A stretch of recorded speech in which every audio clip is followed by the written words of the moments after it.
Buenas tardes, señores estudiantes. Vamos a dar nuestra clase que veníamos dando en la clase pasada, como son la clasificación de las obligaciones.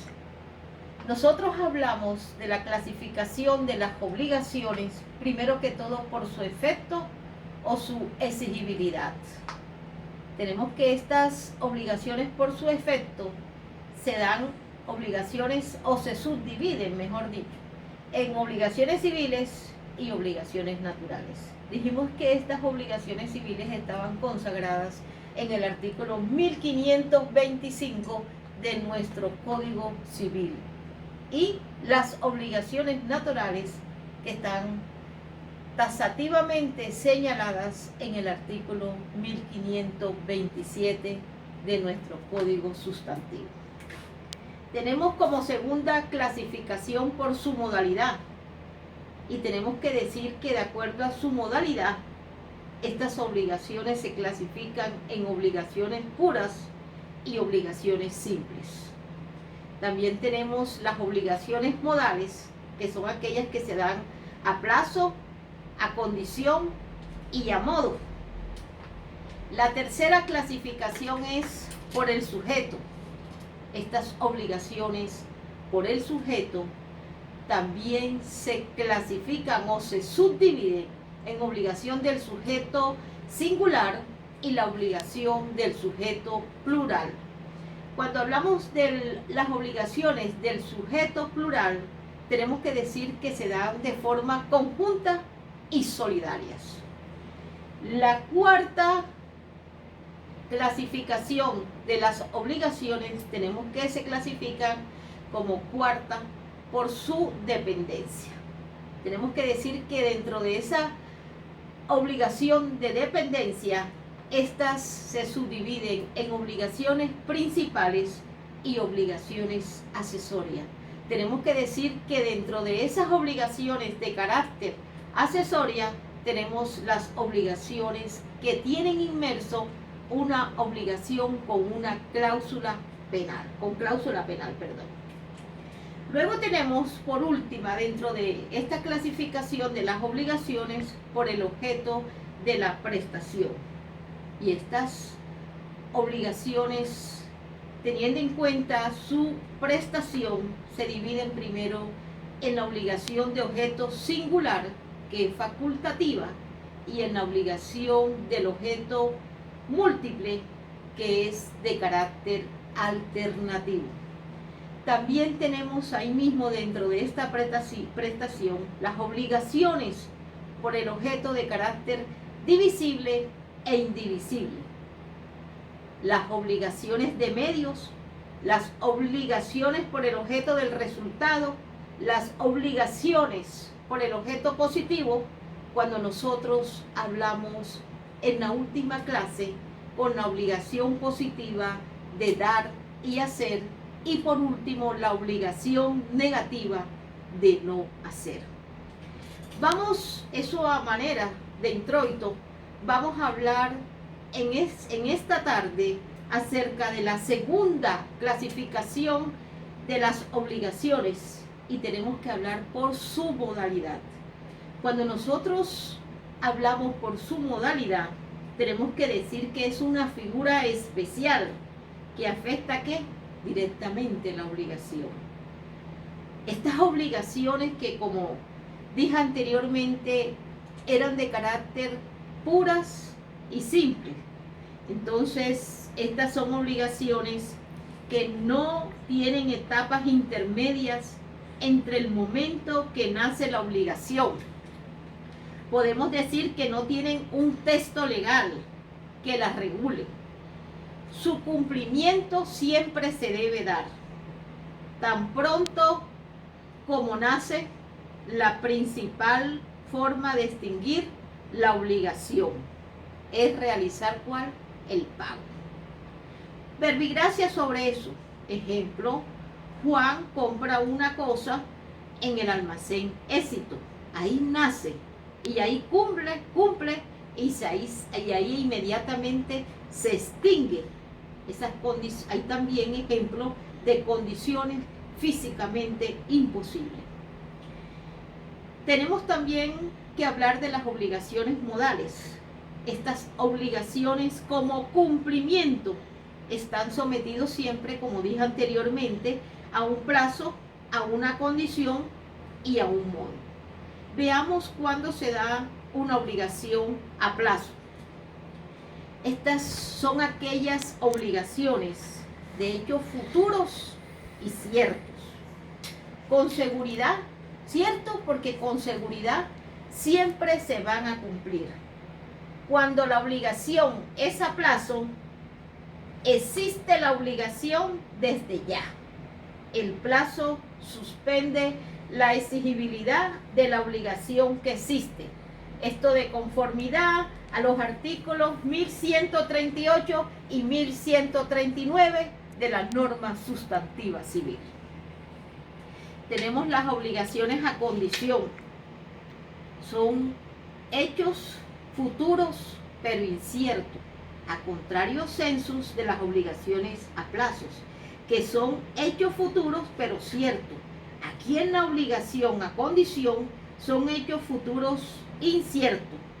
Cuando la obligación es a condición, no existe una obligación, porque siempre hay esa incertidumbre. Pero cuando se cumple el tiempo o la condición, pasa a existir la obligación y se llama obligación pura y simple. El plazo no es solo para el cumplimiento, sino para la extinción de la obligación. El plazo, tenemos que decir que no solamente afecta los derechos personales. El plazo es limitar esos derechos a plazo, a días, a meses, del cual depende el nacimiento o la extinción. Esto de conformidad o lo vamos a encontrar taxativamente en nuestro artículo 1138 de la norma civil. Clases de plazo. Primero, este plazo es de carácter determinado e indeterminados, consagrados en el artículo 1138 y 1139. Plazo determinado, cuando nosotros hablamos de día, mes y años. Te voy a cancelar el 10 de octubre del 2021. Ese vendría siendo el plazo o el vencimiento que yo estoy dando sobre cierta obligación. Ya usted sabe que si yo no cumplo con ese plazo, a partir de ahí yo puedo ejecutar, ¿cierto? Entonces, es cuando se sabe ese plazo determinado, es cuando se sabe en qué momento se va a cumplir esa obligación. A contrario sensus del plazo indeterminado, ahí no sabemos cuándo se va a cumplir. Verbigracia, la muerte, ¿cierto? Todos sabemos más o menos en qué momento se puede nacer. Y ahora los médicos pueden predecir y decir, usted se va a hacer la cesárea tal día. A partir de ese día se da el nacimiento. Pero una cosa que sí no sabemos y que es indeterminado e incierto es la muerte. Este es el caso típico del plazo indeterminado. Tenemos un plazo expreso. ¿Cuándo se da un plazo expreso? Cuando la obligación dice cuándo es el plazo. Ese es un plazo expreso. Y es un plazo tácito cuando la obligación da a entender ese plazo. Tenemos también que por sus modalidades se pueden dar de carácter legal, judicial y convencional.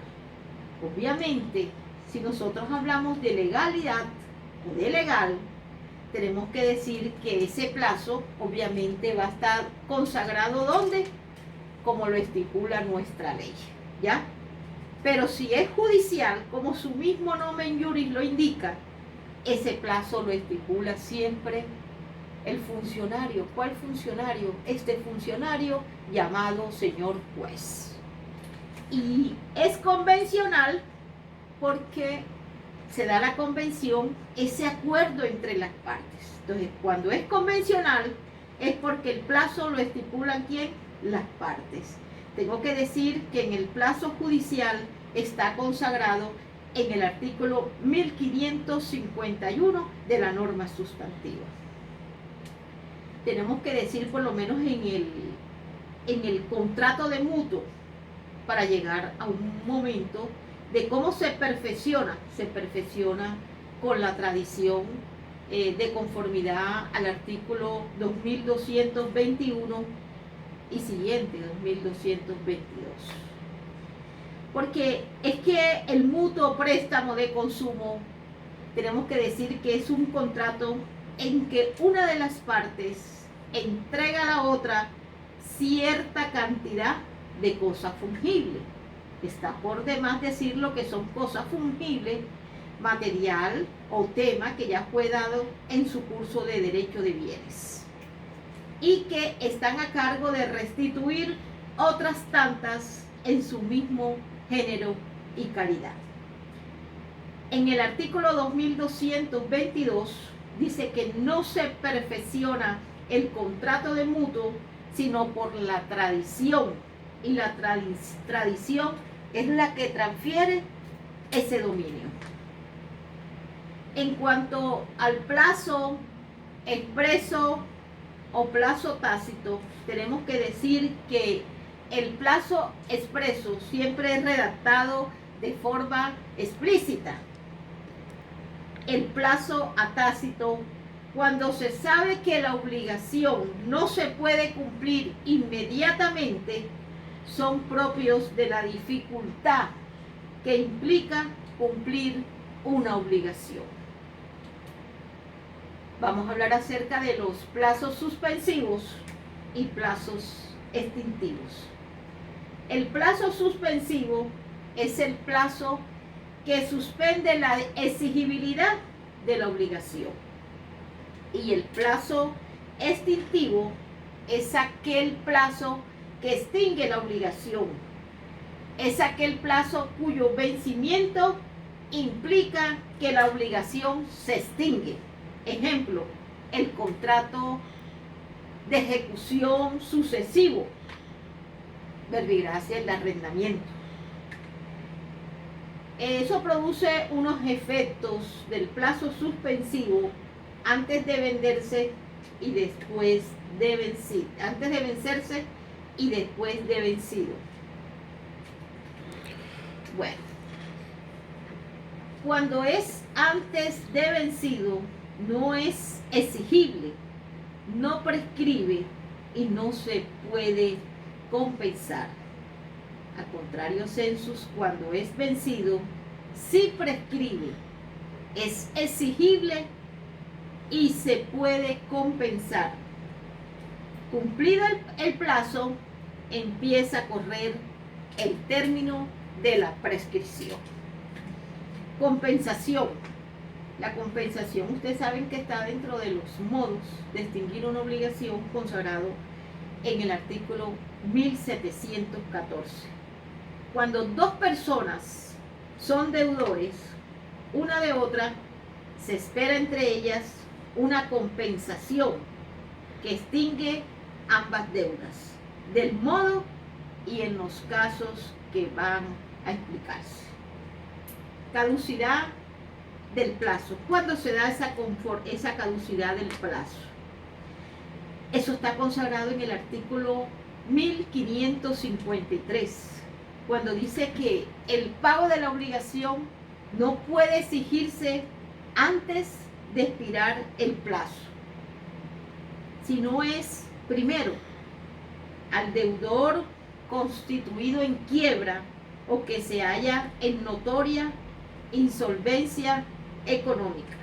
La segunda, cuando al deudor cuya caución por hechos o culpa suya se han extinguido o se han disminuido considerablemente el valor. Pero en este caso, tenemos que decir que el deudor podía reclamarle el beneficio del plazo renovando o mejorando la caución. Terminación. O cómo se extingue el plazo. Se extingue primero por su vencimiento, por su caducidad, que está consagrada en el artículo 1553, y por la renuncia. La persona cuyo favor está pactado el plazo renuncia y el deudor está siempre a favor de este. Artículo 1554. La renuncia del plazo por el deudor o el deudor puede renunciar al plazo a menos que el testador, por lo menos en el caso, el testador haya dispuesto las partes estipulado lo contrario, o que la anticipación del pago acarree al acreedor un perjuicio que por medio de ese plazo se propasó manifiestamente evitar.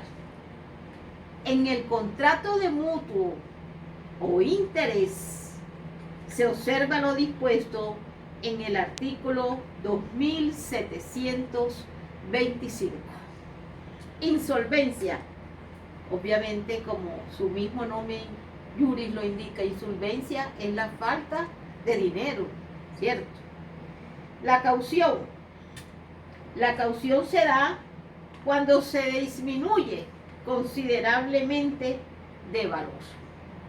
Y el depósito beneficia siempre al acreedor que él solo renuncia. Y la renuncia del plazo es aquel que beneficie el plazo en común acuerdo. Efectos del plazo suspensivo antes del vencimiento. Primero, no se puede exigir el pago, no se puede demandar ahí en ese caso. Segundo, no se puede compensar. Tercero, no prescribe. Mientras el plazo esté vigente, tenemos que decir que no prescribe la obligación. Ya pasado el plazo, sí se puede proceder a esto. Efectos del plazo suspensivo. Primero, que la obligación existe. Segundo, que no se puede exigir el pago anticipado. Tercero, hay medidas de carácter conservativas. Cuarto, no prescribe antes del vencimiento.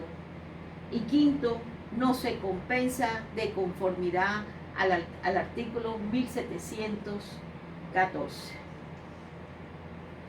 Vamos a hablar acerca de las obligaciones condicionales. Las obligaciones condicionales son hechos futuros inciertos y por tanto la obligación también es incierta. No hay exigibilidad porque la condición no se ha cumplido y por lo tanto la obligación no ha nacido.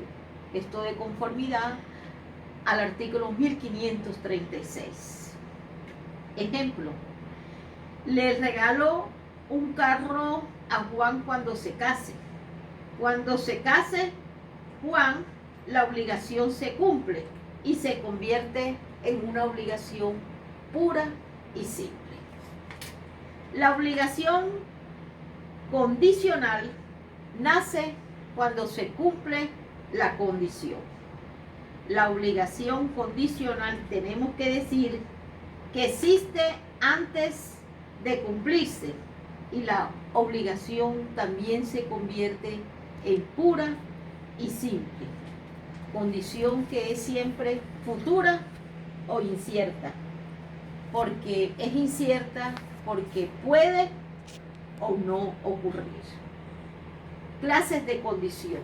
El artículo 1531 habla de la condición positiva, que consiste en que cambie un estado de cosas, modifica las cosas en el mundo exterior. Y la negativa consiste en que no cambie un estado o se conserve ese estado de la cosa que prohíben algo. Condición suspensiva es aquella que mientras no se cumpla, obviamente, suspende la adquisición de un derecho de carácter personal, el acreedor. Y es una obligación de carácter resolutiva porque es aquella cuyo cumplimiento extingue un derecho real. Verbigracia, la propiedad fiduciaria, consagrada en el artículo 794, cuando habla acerca de las deudas. Esta condición o esta obligación suspensiva es cuando mientras no se cumpla, suspende la adquisición del derecho personal. Si te casas, te regalo una moto, ¿cierto? El día que te casas, adquiere ese derecho y suspende la obligación mientras se surta. No, mientras se surta, no tiene derecho de reclamar esa moto, porque suspende el derecho personal de cobro. Es resolutoria porque extingue o reales su cumplimiento, que extingue el derecho real cuando se casa y entrega la moto. El derecho siempre va a recaer sobre bienes y nace el personal cuando se cobra al deudor. Otra condición que tenemos es cuando es posible. Cuando es posible es aquella que no contraría a las leyes de la naturaleza, ni es opuesta a las leyes normativas o buenas costumbres. Es imposible de conformidad al artículo 1532 y se dividen en físicamente imposible, que va en contra de las leyes de la naturaleza física, y moralmente imposible, no exentas de conformidad al artículo 1537. La que consiste es un hecho prohibido por las leyes o es opuesta por las buenas costumbres y por el orden público. Hablemos de las lícitas y las ilícitas. Obviamente las lícitas son aquellas que están dentro del marco de la ley, están señaladas por la ley. Las ilícitas son las prohibidas por la ley, opuestas a la buena costumbre y al orden público. Hay otras que son obligaciones de carácter potestativa, y eso depende de la mera voluntad del acreedor y del deudor, de conformidad al artículo 1535. Ahí también tenemos que decir que hay puramente potestativa, y eso depende de la voluntad de las partes, sin mediar alguno, tanto del acreedor como del deudor. El acreedor vale y del deudor no vale. Hay meramente potestativa, que depende de un hecho, de un daño o de cualquiera de las partes. También son imposibles las concebidas en términos inteligibles.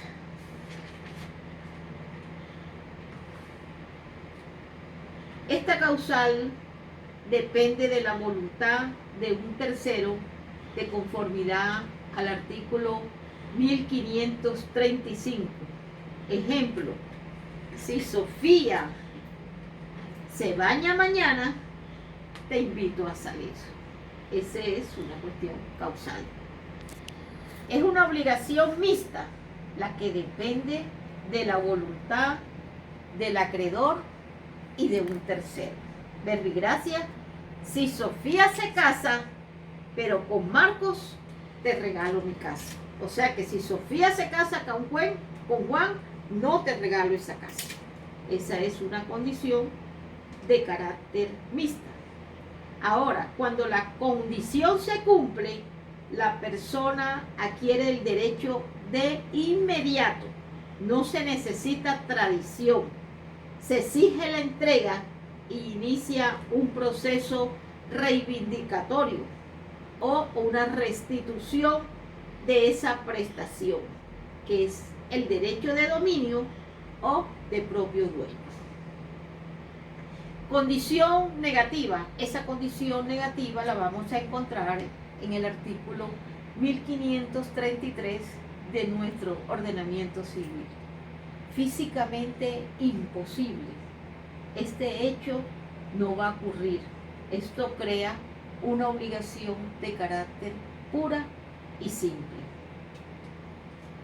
Moralmente, cuando es moralmente imposible, vicia la disposición. La condición puede estar en 3 etapas o en estadios.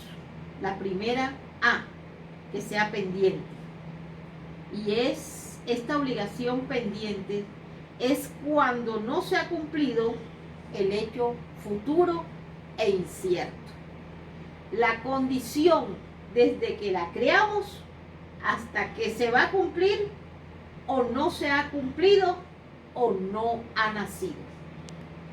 El pago anticipado tenemos que decir que no se puede repetir. No hay compensación, no hay conservativas y tampoco existe la prescripción. Segunda, la cumplida. Cuando se ha cumplido de conformidad al artículo 1538 de nuestro Código Civil, en el inciso tercero.